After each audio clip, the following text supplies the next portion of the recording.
what art, but he just doesn't have much left. Oh, there it rip is. him to the Body body. shot. Body That's shot. it. Right. That's That'll it. do it. Body. That will indeed do it.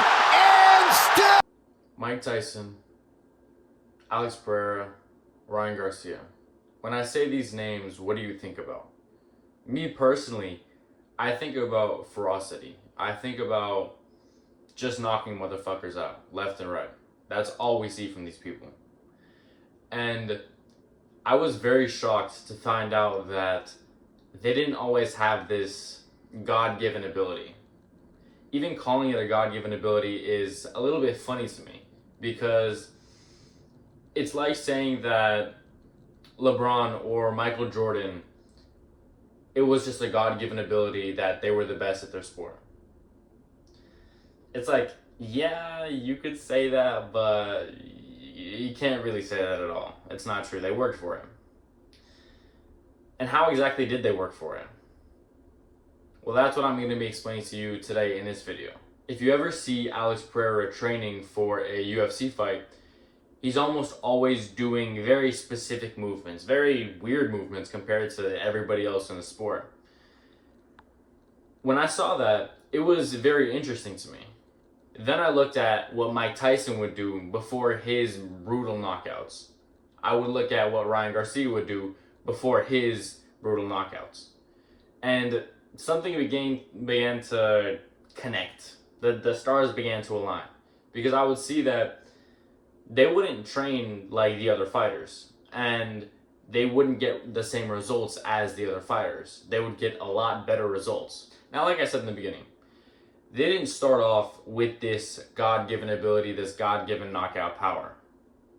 They were a skinny kid just like me. And that gave me hope when I figured this out, because when I think about that, I think about myself back when I was 15 years old having pillow hands. I remember very, very specifically, I was in this one little shitty boxing gym. And they would basically feed me to the sharks every time a new fighter walked in. They would just be like, yeah, go spar this kid, use him as a punching bag pretty much. I remember this one kid. He's a couple years older than me. He's got like the tattoos. He's a dreadhead. He's pretty much a YN. And his name was Dallas. I still remember the name years later. That's how you know it was bad. I had better cardio than him. And as the rounds went on, I was beginning to tire out. No matter what I would do to this guy, he would just keep pressing forward. And when we would exchange, it wouldn't be ever an equal exchange. It wouldn't ever be, oh yeah, I tag you, you tag me. And we both just shrug it off. It would be, I tag you, I go in for an attack, and I just get completely countered, my head gets knocked back, and I just have to regroup myself while this motherfucker's still pushing me. The fight would continue, and I remember this one time where this one encounter, I ducked under his punch, and I felt so good about it. I felt so confident because I was about to counter the shit out of this motherfucker. I was about to punch him in his nose. I counter him with my cross, and I'm feeling good about it. I felt a really, really good connection. As I'm backing out, I look up, and I see that this motherfucker was barely affected. It was like just a gust of wind just hit his face, and he was just like, oh, that was a good one. Shrugging that shit off. And when I saw that, I was like, bro, what the fuck? I know I hate you good. What's going on right now? Am I really that weak? And when that happened, I froze for a little bit. I froze for like a second, half a second. And in that time period, he capitalized on it. Even though we were the same weight, even though we were the same height and everything else, when he hit me, when I froze, when he hit me with that cross, oof, my head knocked back, my brain rattled in my skull. I got a bloody nose, my nose started pouring, and once the round ended, I was just washing my blood off of my chin saying, bro, what the fuck is that? Because anybody who has experienced not having that type of power knows that it's not just about the ring. When you're walking outside, when you're in a grocery store and you're walking past people, there's always that thought in the back of your mind when something would happen. You know that, okay, even if I wanted to do something, I wouldn't be able to do it.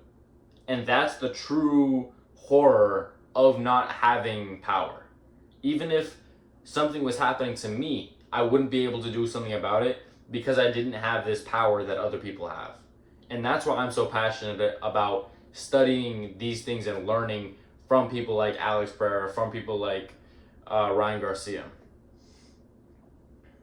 Now, what I see a lot is people think right here, people think that explosiveness is strength. And I drew this little shitty handwriting just for you to understand that explosiveness does not mean strength. If you have strength, sure, it's cool. But that does not automatically give you explosiveness, and vice versa. Again, that's why I keep using him. Look at Ryan Garcia. He's not at all strong. He's not going to be benching 300 pounds. But man, can that motherfucker put on work. If you've ever seen the way these two people, Alex Pereira, or these three people, Mike Tyson, Alex Pereira, Ryan Garcia, the way they punch is very, very specific. They don't just engage one part of their body. They don't just throw their arm and expect it to land and just kill these motherfuckers. They throw their entire body. They rotate their hips. They engage their back. They tighten up their fists and blow all of that kinetic energy into their opponent. That's how they get such brutal damage. And we can learn something very, very special from that. Power and explosiveness doesn't come from the specific muscles. You won't get explosiveness from doing bicep curls. I don't know if that makes sense to you, but it definitely makes sense to me. You're not going to be explosively jabbing, explosively hooking from bicep curls. But if you go with a resistance band and you go fast and you go with your entire body, you rotate your hips, you align your feet correctly, that's when a punch has power. That tells us that explosiveness is an entire body function. It's not just a one thing. It's not just a one muscle thing. We need to be using our entire bodies when we want to do something with power. Now this begs the question, what exactly can we do to create that power? Well, there are a couple exercises that we can do in order to make our very specific punches, very specific even kicks, more powerful. If you want to be more powerful, if you want to be more explosive, you need to be training the way that you're going to fight. You need to be simulating in every way what you're going to do. Now again, explosiveness is a full body function. That's why you need to be engaging all of your body while you do these exercises, and need to be using resistance to push these exercises forward. You're not just going to get faster and stronger through just doing it a million times. You need to actually give your body a reason to grow. You need to give your fibers, your muscle fibers, a reason to get stronger and faster. So I have two very specific exercises to give you in order to make you stronger and faster. Specifically, your straight punches, your jabs and your crosses, and your rotational power, your hooks and your uppercuts, pretty much almost every single punch. Now the first one is with a resistance band or a barbell. I'll put a video up. You take the barbell, and as you're pushing up, you want to not only engage your core, but you also want to go slower on the way down, faster on the way up. You want to replicate the way that you're going to spar, the way that you're going to fight.